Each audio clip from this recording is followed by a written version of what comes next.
Hey everyone, welcome back to Home Video Hangouts. Today I wanted to talk about the new Marvel movie Madam Web. You've probably been seeing on YouTube and online how there's a lot of reviews out there saying how it's the worst movie of 2024, or it's not worth seeing, or it's a terrible movie, or a waste of time. There's lots of negative reviews out there. But today I wanted to share with you why I think it is a movie worth seeing and why it's not that bad. So let's dive into it further. Alright, so I wanted to kind of contrast some of the negative things people said about this movie with some of the positive aspects that I saw in it when I saw it in the theater the other night. So one of the things that people are kind of critiquing this film on is the acting's not great, and I agree with that. A lot of the characters in this movie seem to kind of have dull personalities and aren't super enthusiastic.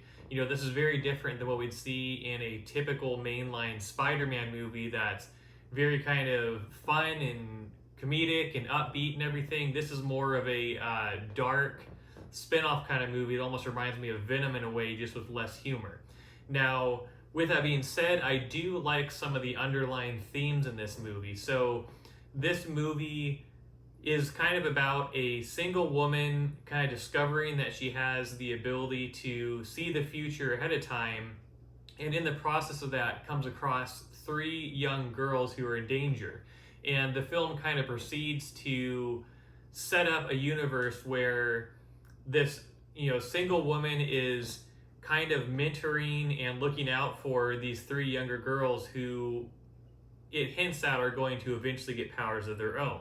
So this both sets up a future universe with some new heroes for Marvel, but also this kind of has an underlying theme that's interesting where we see, a diverse group of younger girls with tough upbringings being mentored by a random woman who's a paramedic. And I think this is a kind of a nice kind of uplifting theme to see in this movie because I haven't seen it before, for one, and there's a lot of kind of straightforward plots in superhero movies about, like Spider-Man, for example. He gets bit by a spider, he develops powers, and then he fights crime. I think this is a little more nuanced than that, and I kind of appreciated how there's this kind of aspect of mentorship and someone who doesn't have a lot of purpose in their life currently being able to look out and help a younger generation.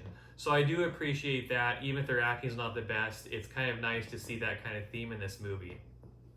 Now, I also wanted to touch on some of the special effects in this movie. This isn't Avengers Endgame where there's some of the craziest special effects ever in a Marvel movie or something like that.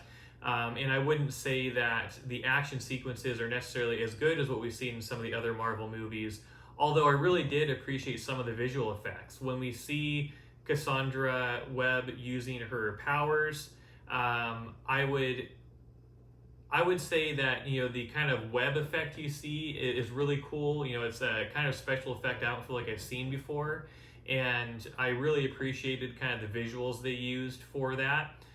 Some of the action sequences with fighting between the characters do have some kind of rough camera work. This film does kind of seem like it was filmed by multiple different people or something, or had used multiple different filming methods, because there's a lot of like zooming in and out, fast camera movements that kind of seem out of place.